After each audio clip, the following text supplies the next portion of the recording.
Hello दोस्तों, कैसे हो आप सब? आई होप आप सब अच्छे होंगे और अपने सब्जेक्ट के बारे में पढ़ रहे होंगे। डिजिटल एंड टेक्नोलॉजिकल सॉल्यूशन जैसा कि आप सभी जानते हैं हम पढ़ते आ रहे हैं। मुझे बहुत सारी क्वेरीज़ आ रही थी बच्चों की रिलेटेड टू एग्ज़ाम्स लग रहा है बच्चों के इंटरनल एग्ज़ाम्स आ चुके हैं और वो मुझसे पूछ रहे थे कि इम्पोर्टेंट टॉपिक्स क्या हैं, इम्पोर्टेंट क्वेश्चन्स क्या हैं और पेपर कैसे अटेम्प्ट किया जाए, ठीक है? तो उसी पे आज हम बात करने वाले हैं। आज हमारी कोई मेन पढ़ाई के रिलेटेड वीडियो अभी नहीं हम करने वाले हैं। मोस्ट इम्पोर्टेंट मुझे लगा कि बच्चों को बड़ा सारा डाउट रहता है कि हम कैसे पेपर अटेम्प्ट करें और कैसे हम अच्छे मार्क्स स्कोर कर सकें। तो मुझे भी कहीं न कहीं लगा कि हमको ये चीज़ लानी चाहिए सामने कि पेपर कैसे अटेम्प्ट किया जाए। बहुत सारे टीचर्स हैं, हम पढ़ने के ऊपर बड़ा फ़ोकस करवाते हैं कि पढ़ना ऐसे है, यहाँ से पढ़ना है, ये करना है, वो करना है, लेकिन हम कभी ये ध्यान नहीं देते कि पेपर अटेम्प्ट कैसे करना है, ठीक है? तो उसी के पे आज हम बात करने वाले हैं, वीडियो को अंत तक ज़रूर देखना, आपके लिए बहुत फ़ायदेमंद रहेगी। तो जैसा कि मेरी नॉलेज है, जहाँ तक मुझे पता है कि मोस्ट ऑफ द कॉलेजेस में ये सब्जेक्ट पढ़ाया जा रहा है और unit number 1 will be put upon your internal examination. तो यूनिट 1 आपका जो है, आपको इंटरनल एग्जामिनेशन में पूछा जाएगा, तो उसके रिलेटेड ही हम बात करने वाले हैं। देखो, जब भी आप सिलेबस को पकड़ो ना, तो सिलेबस को पहले एक बार अच्छे से एनालाइज़ करो। मेरे को एनालाइज़ करते ना कुछ चीज़ें दिखने लगी हैं कि भई सिलेबस मेरा सिंपल एक 3 यूनिट का सिलेबस है, कोई बहुत बड़ा सिलेबस नहीं है। कहने का मतलब ये नया सब्जेक्ट है, डिफरेंट डिफरेंट फील्ड्स के बच्चे हैं, ठीक है? अब मैं थोड़ा-सा एक व्हाइट स्क्रीन ले आता हूँ और आपसे बात करता हूँ इसके बारे में। अगर मैं डीटीएस की बात करूँ ना, डीटीएस में बहुत ज़्यादा बच्चे हैं। बहुत ज़्यादा बच्चे इसलिए हैं क्योंकि ये एक कंप्यूटर रिलेटेड कोर्स था और सबको कहीं न कहीं कंप्यूटर्स में इंटरेस्ट रहता ही रहता है। तो अब हर बच्चे को इसको समझना है और बच्चों का बैकग्राउंड कोई आर्ट्स बैकग्राउंड से है, कोई साइंस बैकग्राउंड से है, किन्हीं को तो बिल्कुल पता ही नहीं है कि कंप्यूटर क्या चीज़ है। तो सबसे चीज़ इससे क्या पता चलेगा, इसका जो पेपर है वो हमेशा सिंपल, क्योंकि सिलेबस ही सिंपल है, तो पेपर भी आपका सिंपल ही रहने वाला है। आप भूल जाओ कि कुछ भी इसमें मुश्किल होने वाला है। पहली चीज़ तो ये, ठीक है? दूसरी चीज़ की अगर मैं बात करें हमारे सिलेबस के कंटेंट की, तो सिलेबस के कंटेंट आपको पता है कि हमारे सिलेबस में क्या-क्या चीज़ें हैं, मैं सिलेबस सामने ला रहा हूँ। तो सिलेबस देखें तो introduction and evaluation of digital systems, ये पढ़ने के लिए ठीक है, लेकिन ये पेपर्स में क्वेश्चन इस पे नहीं बनते हैं, अमूमन क्वेश्चन नहीं बनते हैं। देखो, आपका जो इंटरनल पेपर होने वाला है ना, वो 7.5 मार्क्स का होगा, जहाँ तक मुझे आइडिया है 7.5 मार्क्स या ज़्यादा से ज़्यादा 10 मार्क्स, इससे ज़्यादा का पेपर नहीं होने वाला, ठीक है? 7.5 मार्क्स या 10 मार्क्स का पेपर होने वाला है। तो 7.5 मार्क्स में इतने बड़े टॉपिक्स में से ये सारे टॉपिक्स नहीं पूछे जा सकते। तो पूछे कौन से जाएँगे, जो टॉपिक्स की वेटेज अच्छी रहने वाली है या फिर जो बड़े इंपोर्टेंट टॉपिक्स हैं, ठीक है? तो अगर मैं आपसे बात करूँ तो यहाँ पे इधर स्क्रीन पे ही आपको देख पा रहे हो, तो ये जो मैंने टॉपिक बताया, introduction evaluation of digital systems, इसमें कुछ ये सिर्फ हिस्ट्री और बैकग्राउंड रोल की बात करता है कि जो भी हमारे डिजिटल सिस्टम्स में यूज़ होते हैं, उसके अलावा कुछ भी नहीं। तो नेक्स्ट इज़ कौन-कौन से टॉपिक्स हमारे सिस्टम में आ सकते हैं। Role and significance of digital technology की बात करूँ, ये भी टॉपिक्स अच्छा है, लेकिन इम्पोर्टेंट एज़ पर एग्ज़ामिनेशन, अगर मैं एग्ज़ामिनेशन हूँ, तो मैं एग्ज़ामिनर हूँ, तो मैं एग्ज़ाम सेट कर रहा हूँ, तो मैं ये क्वेश्चन पेपर में नहीं डालने वाला। हो सकता है कोई डाल दे, वो उनकी अपनी चॉइस है। लेकिन इतने कम मार्क्स में, इतने 7.5 मार्क्स में ये क्वेश्चन मैं नहीं पूछूँगा, ठीक है? तो अब आ जाओ इस पे, आईसीटी टूल्स, ये एक इम्पोर्टेंट टॉपिक है, ठीक है? एक तो ये अच्छा टॉपिक है, ठीक है? अच्छा टॉपिक है, करंट ट्रेंड में चल भी रहा है, ठीक है? आप लोग सब जानते हैं कि हम कंप्यूटर्स के बारे में बात कर रहे हैं, ये टॉपिक कंप्यूटर्स के बारे में ही बात करता है, कंप्यूटर रिलेटेड फील्ड के बारे में ही बात करता है। आईसीटी क्या है? ICT is nothing but your IT plus सीटी, ठीक है? बड़े सिंपल तरीके से मैं बता रहा हूँ। आईटी में आते हैं आपके hardware, software system, hardware systems भी और सॉफ्टवेयर सिस्टम्स भी, और सीटी में आता है आपकी कम्युनिकेशन टेक्नोलॉजी। कम्युनिकेशन टेक्नोलॉजी में आते हैं आपके सारे नेटवर्क्स, कैसे आप कम्युनिकेट करते हो एक-दूसरे के साथ, कैस कौन-कौन से मीडियम्स, कौन-कौन से डिवाइसेस, कौन-कौन से लिंक्स आप यूज़ करते हो, वो सारा कंपोनेंट आता है कम्युनिकेशन टेक्नोलॉजी के अंदर, जिसको हम सीटी के नाम से भी जस्टिफाई कर रहे हैं या डिफाइन कर रहे हैं, ठीक है? तो सबसे पहला टॉपिक आपके सामने मैंने लिख दिया, कौन-सा इंपॉर्टेंट टॉपिक है? Information and communication technology and tools. अभी पहले हम क्या करेंगे, हम सिर्फ देखेंगे, सिलेबस पढ़ रहे हैं और सिलेबस में देख रहे हैं हमारे लिए क्या-क्या ज़रूरी है। एक टॉपिक हमको मिल गया कि this one is important topic, ये हमको पढ़ना ही पढ़ना है, चाहे जो मर्ज़ी हो जाए। पढ़ना तो सब है, लेकिन इस पे हमको सेपरेट फ़ोकस देना है। ऐसा नहीं है कि मैंने बोल दिया तो ये नहीं आ सकता, आने को कुछ भी आ सकता है। These are the important one. अगर 7.5 मार्क्स का मुझे पेपर सेट करना है, तो मैं इसको कंसीडर करूँगा ही करूँगा। इनको करूँ ना करूँ, कोई पता नहीं है, लेकिन इसको ज़रूर कंसीडर करूँगा। नेक्स्ट आ जाओ, next topic is computer system and networking. Very important topic एक किस्म का, लेकिन मैं इसको पेपर में नहीं पूछूँगा, ठीक है? पेपर में नहीं पूछने का कारण क्या है? क्योंकि हर बच्चा जानता है कंप्यूटर क्या है। Computer is an electronic device. ठीक है, computer is an electronic device which takes data as input and gives us information as output. ठीक है, तो इनपुट देने के लिए हमारे पास इनपुट डिवाइस होते हैं और आउटपुट लेने के लिए हमारे पास आउटपुट डिवाइस होते हैं। ठीक है, और इसका एक डायग्राम है जिसमें आपको पता है इसमें 3 कंपोनेंट्स बहुत इंपॉर्टेंट है, control unit, arithmetic logical unit, ठीक है, और जिसको हम मेमोरी यूनिट भी यहाँ पे हमारे जिसको हम काउंट करके चलते हैं। ठीक है, कंट्रोल यूनिट और अरिथमेटिक और लॉजिकल यूनिट जो मैथमेटिकल कैलकुलेशन करती है, तो वो आती है हमारी क्या अरिथमेटिक लॉजिकल यूनिट और दूसरी आती है हमारी कंट्रोल यूनिट। इसके कंपोनेंट्स हैं, सिंपल से कंपोनेंट्स हैं और कैसे काम करता है, कैसे इंस्ट्रक्शन आती है, इनपुट डिवाइसेस के थ्रू हम इंस्ट्रक्शन देते हैं, फिर वो इंस्ट्रक्शन को ऑपरेटिंग सिस्टम के थ्रू पास होती है और सीपीयू को मिलती है, सीपीयू उसको प्रोसेस करता है, प्रोसेस करने के बाद उसके आउटपुट जनरेट करता है और आउटपुट हमको विद हेल्प ऑफ मॉनिटर या प्रिंटर की हम वो देख सकते हैं। तो ये बड़ी सिंपल सी वर्किंग है, तो मैं इसको भी पेपर में नहीं डालूंगा। तो इसका मतलब क्या है, मैं इसको अभी क्या कर रहा हूँ, इरेज कर रहा हूँ। आई होप आपको समझ आ गई होगी। ठीक है, तो अभी एक टॉपिक मैंने शॉर्टलिस्ट कर लिया और मैंने दूसरा भी बोला, अभी मैंने कोई भी नहीं, मैं इसको भी फिलहाल अगर मैं पेपर डाल रहा हूँ तो मैं नहीं डालूंगा। ठीक है, नेक्स्ट आ जाओ, अगर हम बात करें तो third topic is your software and it's type. Very important topic, very very very important topic, लिख के ले लो। ठीक है, इस पे आपको एक क्वेश्चन देखने को जरूर मिलेगा, क्योंकि everything we do on a computer is done with the help of a software. बिना सॉफ्टवेयर के आपका कंप्यूटर क्या है, एक हार्डवेयर डिवाइस है ना, हार्डवेयर डिवाइस है, डब्बा है किस्म का। तो डब्बा कोई काम नहीं कर सकता खुद से, जब तक डब्बे को कोई ऐसा मैकेनिज्म हो जो डब्बे में से कुछ करके दिखाए, तब तक काम नहीं हो सकता। तो वो काम करने वाला मैकेनिज्म कौन है, दैट इज योर सॉफ्टवेयर। तो software is a very important component of the computer system, this makes it a very important topic. तो सॉफ्टवेयर एंड इट्स टाइप्स, इसकी अगर टाइप्स की अगर बात करें, हमने आपसे डिस्कस किए थे, मैंने वीडियोस भी अपलोड किए हैं, आप जरूर जाके देखिएगा। सिस्टम सॉफ्टवेयर, ठीक है, एप्लीकेशन सॉफ्टवेयर, ठीक है, फ्रीवेयर, ठीक है, ओपन सोर्स सॉफ्टवेयर, जितने भी तरह के सॉफ्टवेयर हैं हमने सब डिटेल में पढ़ लिए हुए हैं। आपके पास कोई बुक है जिससे आपको पढ़ने का मन करता है, आप उससे पढ़ो। अगर आपको मेरी बुक से पढ़ने का मन करता है, आप मेरी बुक से पढ़ो। मेरी बुक अच्छी नहीं लगती, कहीं से भी पढ़ो, बस पढ़ो।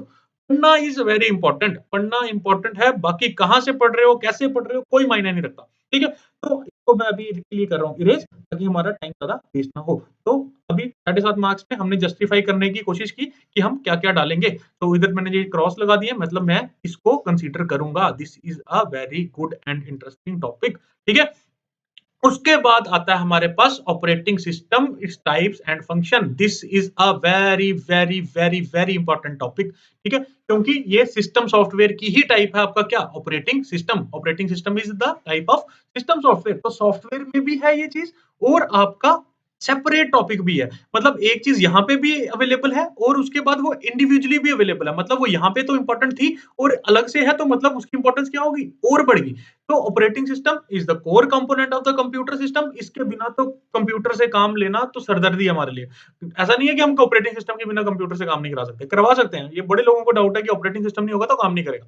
हम अपने प्रोग्राम्स खुद लिख सकते हैं, लेकिन उनको मैनेज करना इतना मुश्किल हो जाएगा कि हम काम नहीं कर पाएंगे, हमारे लिए वो काम ही करना मुश्किल हो जाएगा। अब मान लो मुझे एक वीडियो देखनी है बिना ऑपरेटिंग सिस्टम के, तो मुझे पहले वीडियो के चलाने के लिए कोड लिखना पड़ेगा ना, कोड लिखना पड़ेगा, उस कोड को रन करना पड़ेगा, फिर स्पीकर्स को मैनेज करना पड़ेगा, कंप्यूटर के फैन, प्रोसेसर के जो फैन कूलिंग के काम आता है उसके लिए अलग से कोड लिखना पड़ेगा। तो इतनी सारी कोडिंग करनी पड़ेगी कि हम खुद परेशान हो जाएंगे। तो इसलिए हम बोलते हैं कि बिना ऑपरेटिंग सिस्टम के हमारा काम करना भी पॉसिबल नहीं होगा। ऑपरेटिंग सिस्टम हमारा काम क्या कर देता है, बहुत आसान कर देता है। हम इसको रिसोर्स मैनेजर बोलते हैं, ताकि इसलिए कि ये रिसोर्सेज को क्या करता है, मैनेज कर देता है। अब रिसोर्सेज बहुत सारे हैं, आपको पता है, हार्डवेयर रिसोर्स, सॉफ्टवेयर रिसोर्स, उन सबको मैनेज करने का काम करता है आपका ऑपरेटिंग सिस्टम। तो इसकी हमने टाइप्स भी बड़ी डिटेल में डिस्कस की थी, कितने टाइप्स के हमारे पास ऑपरेटिंग सिस्टम होते हैं। मैंने मेन फ्रेम से पढ़ाना शुरू किया था। मेन फ्रेम कंप्यूटर जब थे, उनके ऑपरेटिंग सिस्टम बड़े सिंपल होते थे और ऑलवेज अवेलेबल इन मेमोरी रहते थे। फिर उसके बाद हम multi programming, multitasking, time sharing, multi processing, real time operating system, सारे के सारे हमने ऑपरेटिंग सिस्टम बड़ी डिटेल में पढ़े।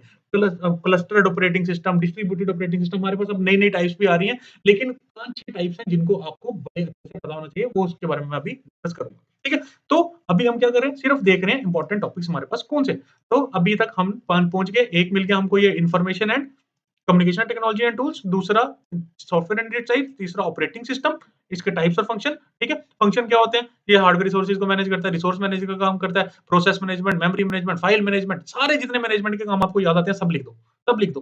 ठीक है, तो सिंपल सा क्वेश्चन है और काम हो जाएगा। नेक्स्ट आ जाओ, that is your communication system. Communication system, principle, models and transmission media. तो ये एक इंपॉर्टेंट टॉपिक है, नो डाउट, लेकिन 7.5 वही बात आ रही है 7.5 नंबर की। तो 7.5 नंबर में अगर मैंने ये डाल दिया तो फिर मैं बाकी क्या डालूंगा। तो इस वजह से इसकी इंपॉर्टेंस अभी के लिए कम हो रही है, अभी के लिए। अगर आपके फाइनल एग्जाम्स होंगे तो 100% मैं इसमें से कुछ डालूंगा, लेकिन अभी के लिए 7.5 में इसको डिफाइन करना मेरे लिए मुश्किल हो जाएगा, तो मैं अभी इसको हटा रहा हूँ यहाँ पे। नेक्स्ट आ जाओ कंप्यूटर नेटवर्क्स।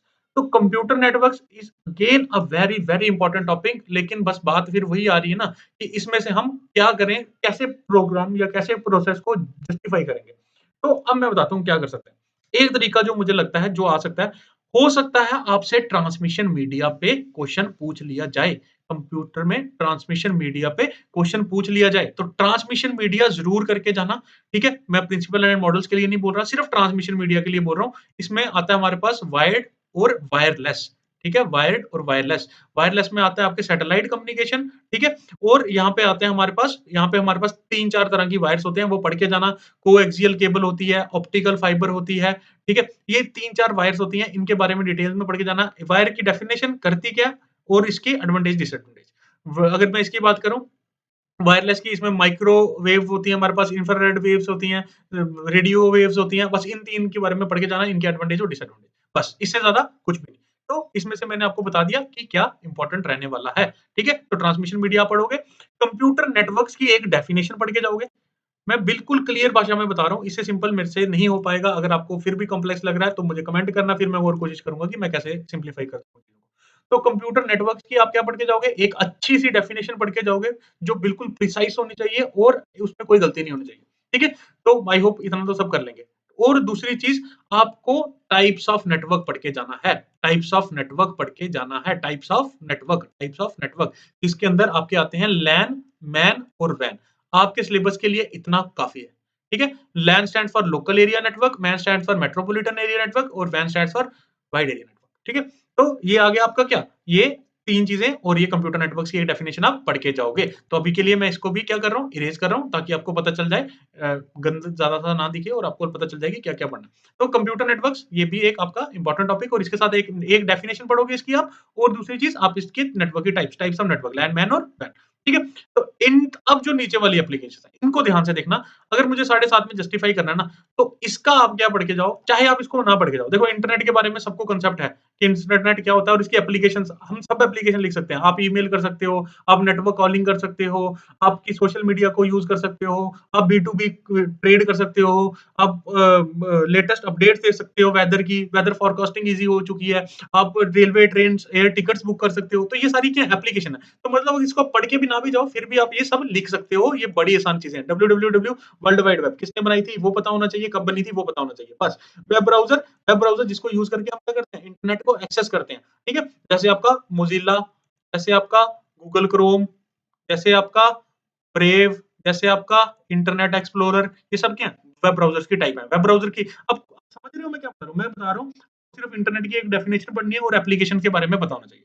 www की आपको डेफिनिशन पढ़नी है, ठीक है? और आपको पता होना चाहिए कब इन्वेंट हुआ था और किसने, टिम बर्नर्स-ली का पता होना चाहिए आपको थोड़ा-सा, और उसके बारे में बस आपको 1-2 लाइन्स पता होनी चाहिए। वेब ब्राउज़र की 2 एक डेफिनिशन पता होनी चाहिए प्रॉपर, और कुछ पॉपुलर वेब ब्राउज़र का आपको पता होना चाहिए, ठीक है? जैसे मोज़िला है, गूगल क्रोम है, ब्रेव है, और क्या है, इनके बारे में एक-एक लाइन। सर्च इंजन आपको पता होना चाहिए, जैसे गूगल हम यूज़ करते हैं। Google is a search engine. Search engine क्या होता है? ऐसा ऐसा वेब सर्वर या ऐसा सॉफ्टवेयर जो हमारी मदद करता है कि हम कुछ भी चीज़ को सर्च कर सकें। जैसा आपका Google, www.google.com, ask.com, google.com, yahoo.com, ये जो है हमारे पास एक माइक्रोसॉफ्ट का भी आता है, बिंग सर्च इंजन, वो भी एक सर्च इंजन है। फिर उसके बाद एक डकडकगो। कुछ पॉपुलर, मतलब इनमें वेब ब्राउज़र का पता होना चाहिए डेफिनिशन, और कुछ वेब ब्राउज़र पॉपुलर जो हैं, सर्च इंजन जो पॉपुलर है उनके बारे में पता चाहिए। मैसेजिंग हम लोग करते हैं व्हाट्सएप पे, ठीक है? इंस्टेंट मैसेजिंग भी बोलते हैं जिसको, या फिर आप एसएमएस भी बोल सकते हो। तो व्हाट्सएप हो गया, टेलीग्राम हो गया, ये आपके जो काम करते हैं मैसेजिंग, इंस्टेंट मैसेजिंग करने के, उसी को हम मैसेजिंग बोलेंगे। कुछ इंपॉर्टेंट नहीं है, सिर्फ एक-एक लाइन पता होनी चाहिए। ईमेल, इसके बारे में सबको पता है, मेरे को पूरा विश्वास है आप लोग इंटेलिजेंट बच्चे हो, आप आराम से ये ईमेल के बारे में लिख लोगे।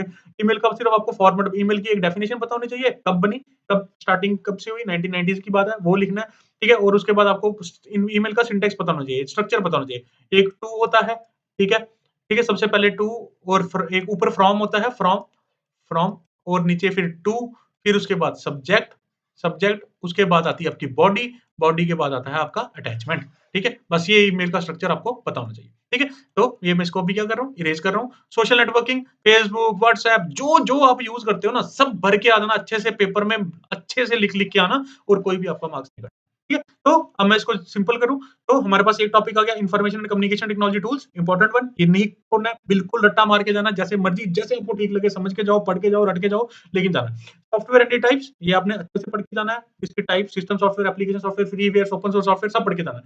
Operating system and types and function, operating system की किसी डेफिनेशन, ठीक है, वो अच्छे से पढ़ के जानी है, उसके टाइप्स और फंक्शन अच्छे से एक्सप्लेन करने हैं। ट्रांसमिशन मीडिया, वायर्ड और वायरलेस दोनों पढ़ के जाने हैं। कंप्यूटर नेटवर्क्स की एक डेफिनेशन अच्छी वाली और लैंडमैन वैन के बारे में पढ़ के जाना है, और इन सब की एक-एक डेफिनेशंस और इनके कुछ पॉपुलर जो ब्राउज़र्स आप यूज़ कर रहे हो वो पता होने चाहिए, सर्च इंजन यूज़ कर रहे हो वो पता होना चाहिए। ठीक है, तो कुल मिला के 1, 2, 3,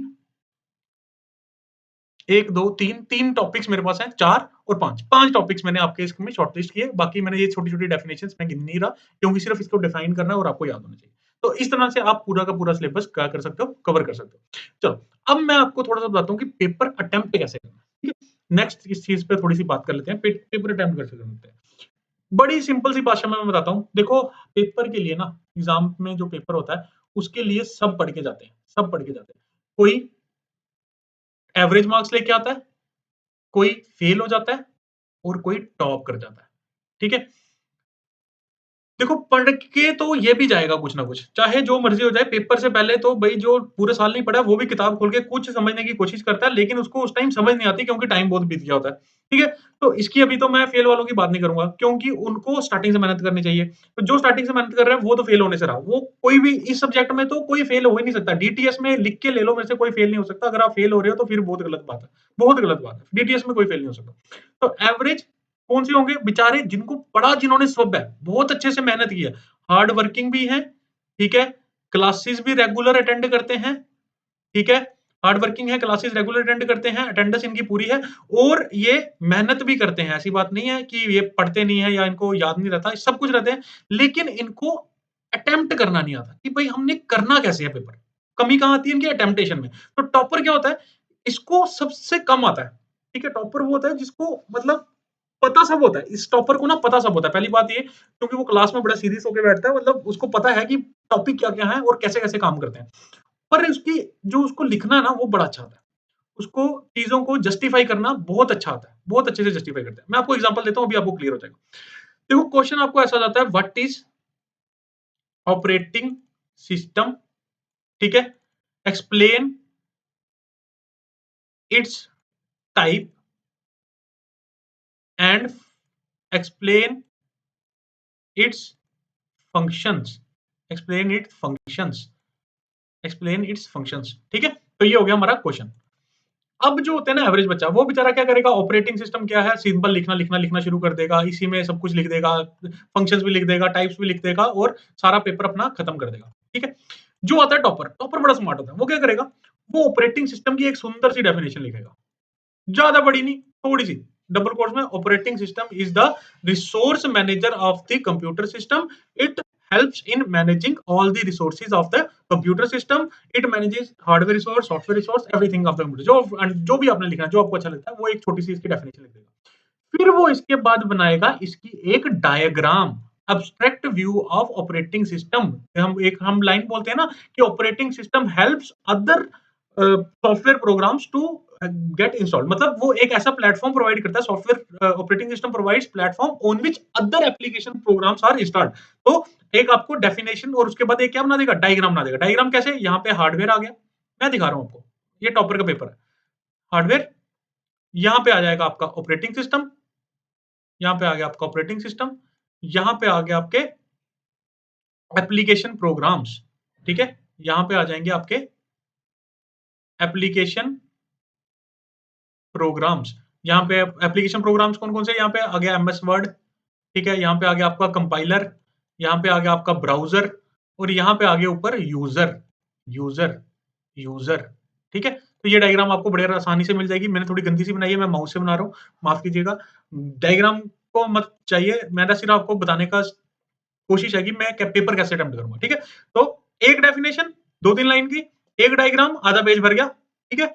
आधा पेज भर गया, यहीं से आपका एग्जामिनर खुश हो जाएगा, आपको पूरे मार्क्स देके जाएगा, यहीं से, इसके आगे भी नहीं जाएगा वो। फिर आगे बात कर लेगा वो टाइप्स ऑफ ऑपरेटिंग सिस्टम। तो टाइप्स ऑफ ऑपरेटिंग सिस्टम की आप मोटा-माटी 5-6 टाइप्स तो आप लिख के ही आओगे, ठीक है? सबसे पहला आप लिखोगे बैच ऑपरेटिंग सिस्टम, बड़ी इंपॉर्टेंट टाइप है, आप लिखोगे, ठीक है? दूसरी आप मल्टी प्रोग्रामिंग लिखोगे, ठीक है, टॉपर ऐसे ही करेगा, मल्टी प्रोग्रामिंग ऑपरेटिंग सिस्टम।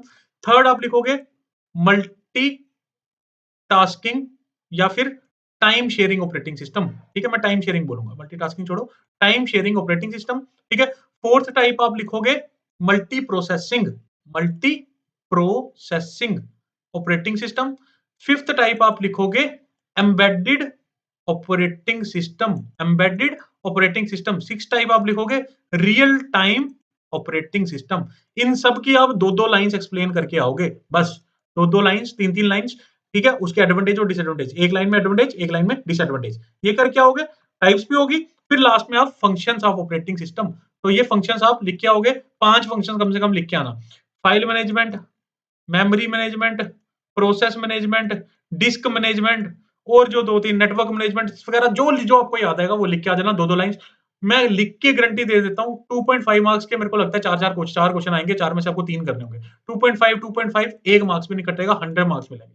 ठीक है, तो आई होप आपको समझ आई होगी कि पेपर कैसे अटेम्प्ट करना है, एवरेज बच्चा क्या गलती करता है और टॉपर पेपर को कैसे अटेम्प्ट करता है। तो की पॉइंट्स क्या रहे, आपको डिफाइन प्रॉपर वे में करना है, डेफिनेशन में कोई भी गलती नहीं होनी चाहिए, ये मेरे से लिख के ले लो। डेफिनेशन गलत तो एक गलत इंप्रेशन पड़ता है एग्जामिनर के ऊपर। दूसरा, आपको डायग्राम बनानी है नीट एंड क्लीन, डायग्राम में कोई भी क्रॉसिंग कटिंग कुछ नहीं होनी चाहिए, बिल्कुल नीट एंड क्लीन डायग्राम बनानी है, और हर चीज की डायग्राम बनानी है। कंप्यूटर के बारे में आए तो कंप्यूटर बना के आ जाओ, एक ऐसा छोटा सा एक कंप्यूटर बना के आ जाओ। ठीक है, ठीक है, एक माउस लगा देना साथ में, कंप्यूटर बना के आ जाओ। अगर आपको ऑपरेटिंग सिस्टम है तो ऑपरेटिंग सिस्टम लगा के आओ, नेटवर्क आ जाए तो एक नेटवर्क बना के दिखा देना। ठीक है, एक लैन बना के दिखा देना छोटा सा, इसके साथ 5-6 कंप्यूटर जोड़ देना। ठीक है, टोपोलॉजीज पे अगर क्वेश्चन आता है, टोपोलॉजीज, टोपोलॉजीज पे, ठीक है, नेटवर्क की अगर बात करूं तो टोपोलॉजी भी एक इंपॉर्टेंट है। ठीक है, इसको भी याद रखना, topologies is also important, topology भी पढ़ लेना याद से। ठीक है, तो टोपोलॉजीज पे क्वेश्चन आ सकता है, तो टोपोलॉजी भी याद कर लेना एक बार। तो टोपोलॉजी की डायग्राम बना सकते हो, कंप्यूटर नेटवर्क क्या होता है उसकी डायग्राम बना सकते हो, जो भी चीज मिले डायग्राम जरूर बनाना। डायग्राम ना एक बड़ा अच्छा इंप्रेशन डालती है, लगता है कि बच्चा पढ़ के आया बिल्कुल बढ़िया से, उसको सब पता है और सब अच्छा अच्छा कर देती है उसके लिए। ठीक है, डायग्राम बहुत इंपॉर्टेंट कंपोनेंट है, तो डायग्राम जरूर बनाना। ठीक है, और तीसरा, ज्यादा मत लिखना, कम लिखना लेकिन अच्छा लिखना, हर चीज के एडवांटेजेस और डिसएडवांटेजेस देने की कोशिश करना। ठीक है, कोशिश जरूर करना। एडवांटेज एक एक लिख दो, बढ़िया चलेगा, क्योंकि क्वेश्चन की मार्किंग बड़ी कम है, 2.5 आराम से चल जाएगा। एक लिख दो, दो लिख दोगे तो बहुत बेटर हो जाएगा, कोई माइकल लाल आपके नंबर नहीं काट सकता, ये मेरे साथ प्रॉमिस आपसे। लेकिन लिखना बढ़िया से, ठीक है। तो आई होप आपको समझ चल आ गया कि पेपर कैसे अटेम्प्ट करना है, क्या क्या चीजें हमको लिखनी है, क्या क्या चीजें हमको नहीं लिखनी है, और कैसे चीजों को मैनिपुलेट करना है। तो important topics, important questions, I hope आपको समझ आ गए होंगे। ये information and communication technology tools, इसकी अगर मैं बात करूं, इसके ना बहुत टूल्स हैं, इसके हार्डवेयर टूल्स भी हैं, इसके सॉफ्टवेयर टूल्स भी हैं। तो आपको ना बस मोटा माटी ना 10 टूल तो पता ही होना चाहिए। अब सर कोई बच्चे बोलेंगे सर 10 टूल कितने ज्यादा हो गए, 10 टूल कैसे याद करेंगे। 10 टूल में क्या आता है भाई, कुछ भी नहीं है। हार्डवेयर टूल्स में आप तारों भी लिख दोगे ना, जो आपकी वायर्स हैं वो भी that is a part of क्या, दैट इज पार्ट ऑफ क्या, ये जो कंप्यूटर नेटवर्क्स मैंने आपको बता रहा हूँ ना, that is also part of क्या, आईसीटी टूल्स। वायर्स के बारे में लिख दो, कंप्यूटर्स के बारे में लिख दो। ठीक है, हार्डवेयर डिवाइसेस जितने पता है वो सब आईसीटी टूल्स हैं। आपके स्मार्ट टीवीज के बारे में लिख दो। ठीक है, इवन न्यूज़पेपर और रेडियो जो होते हैं ना, that is the part of ICT itself, वो भी आईसीटी के टूल्स हैं। ठीक है, आप स्काइप के बारे में लिख दो, आप गूगल मीट के बारे में लिख दो। ठीक है, गूगल मीट के बारे में लिख दो, आप जूम के बारे में लिख दो, that is a part of क्या, that is a tool of क्या, आईसीटी। तो कुछ भी लिख सकते, जो आप स्मार्ट बोर्ड यूज करते हो कॉलेजेस में, प्रोजेक्टर यूज करते हो, प्रोजेक्टर यूज कर रहे हैं, स्मार्ट पेन्स यूज कर रहे हैं। ठीक है, ये मैं जो सॉफ्टवेयर यूज कर रहा हूँ आपको पढ़ाने के लिए, epic pen, this is a tool of क्या, आईसीटी। तो इतने टूल्स हैं, मैं 100 टूल्स लिख दूं बैठे बैठे, आप 10 के लिए बनाओगे तो मैं 100 लिख दूं, तो 10 आपको पता ही होने चाहिए और आराम से आप लिख दोगे। ठीक है, समझ आ गया। और कंप्यूटर सिस्टम एंड वर्किंग, आपको डायग्राम बनानी आनी चाहिए, इनपुट डिवाइस पता होना चाहिए, आउटपुट डिवाइस पता होना चाहिए, सॉफ्टवेयर क्या है, हर सॉफ्टवेयर की आप एक डायग्राम बनाओगे। सिस्टम सॉफ्टवेयर की तो पक्का बना के आना, सिस्टम सॉफ्टवेयर में एग्जांपल लिखना ऑपरेटिंग सिस्टम की, और उसी की डायग्राम शेप देना। ठीक है, तो आराम से काम हो जाएगा, और इन सब की आपको एक एक डेफिनेशन पता होनी चाहिए, और इनके एडवांटेज डिसएडवांटेज और पॉपुलर जो भी डिवाइसेज हैं इनके बारे में आपको बताना चाहिए। और लैन मैन वैन मैंने आपको पहले बता दिया कि ये इंपॉर्टेंट टॉपिक है। आई होप आज का लेक्चर आप सभी को पसंद आया होगा, आपको समझ आई होगी हमको पेपर कैसे अटेम्प्ट करना है, और ये आपका स्ट्रेस बिल्कुल खत्म कर देगी ये वीडियो। बस आप इसको अच्छे से देख के जाओ और समझो कि मैं क्या बता रहा हूँ।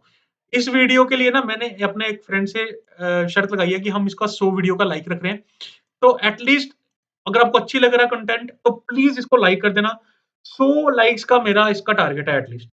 अपने दोस्तों में, अपनी अलग अदर सेक्शंस में प्लीज़ इसको ये शेयर करो ताकि सबकी हेल्प हो सके, क्योंकि ये कोई नहीं बताता कि पेपर कैसे अटेम्प्ट करना है। पेपर अटेम्प्टेशन के बारे में आपको कोई नहीं बताएगा, ये कोई ही बताएगा। अगर मैं बता रहा हूँ तो प्लीज़ इसको शेयर करो, अपने दोस्तों को बताओ कि कैसे पेपर अटेम्प्ट किया जाएगा, कैसे हमको डायग्राम बनानी है, कैसे काम करना है, तो ताकि सबकी हेल्प हो सके। ओवरऑल कलेक्टिव हम एक अच्छा एजुकेशन सिस्टम का माहौल बना सकें और सब उसमें इन्वॉल्व हो सकें। कोई भी एवरेज बच्चा ना हो, सब हमको टॉपर ही देखने को मिले। ठीक है? तो इसी के साथ, इसी आशा के साथ मैं वीडियो को एंड कर रहा हूँ। अगर आपको लेक्चर अटेंड अच्छे लग रहे हैं तो उनको शेयर कीजिए अपने दोस्तों के साथ, उनको बताइए कि कैसे पढ़ना है और कैसे काम करना है। जैसे ही हमारा ये मिड टर्म हो जाएंगे, क्लासेस का टाइम नहीं मिला बच्चों को अच्छे से, टीचर्स भी टाइम नहीं दे पाए हैं क्योंकि क्लासेस बड़े शॉर्ट नोट पे लगी हैं और डेज बड़े कम थे। ठीक है? उस तरह से हम अच्छे से पढ़ा नहीं पाए। तो मैं इनके बारे में भी पूरा अच्छे से पढ़ाऊंगा। ये मैं सारे चैप्टर्स खत्म कराने वाला हूँ। आपको इसी चैनल पे सारी वीडियोस देखने को मिलेंगी और इसके बाद हम इसके इंपॉर्टेंट टॉपिक डिस्कस करेंगे और कैसे करना है इनको, वो भी हम डिस्कस करेंगे। तो जुड़े रहिएगा हमारे चैनल चैनल के साथ और सब्सक्राइब कर दीजिए और प्लीज 100 जो मेरा टारगेट है 100 लाइक्स का, उसको कंप्लीट करने में मेरी हेल्प कर देना। Thank you for watching. Have a good day.